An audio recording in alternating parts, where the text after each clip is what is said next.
മറ്റൊരു അനുഭവവും ഇവിടെ നമ്മൾ നോക്കേണ്ടതാണ്. കഴിഞ്ഞ ദിവസമാണ് നേപ്പാൾ സ്വദേശി ദുർഗാ കാമിനിക്ക് ഹൃദയം മാറ്റിവെക്കൽ ശസ്ത്രക്രിയ എറണാകുളം ജനറൽ ആശുപത്രിയിൽ നടന്നത്. മസ്തിഷ്ക മരണം സംഭവിച്ച ചാത്തന്നൂർ സ്വദേശി ഷിജിയുടെ ഹൃദയമാണ് ദുർഗാ കാമിനിക്ക് നൽകിയത്.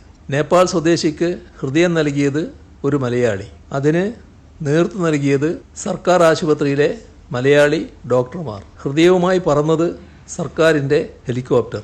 ഹൃദയം മാറ്റിവെക്കേണ്ട വ്യക്തിയുടെ ഭാഷയോ മതമോ ലിംഗമോ രാജ്യമോ നോക്കിയാണോ നമ്മൾ ഇത് ചെയ്തത്?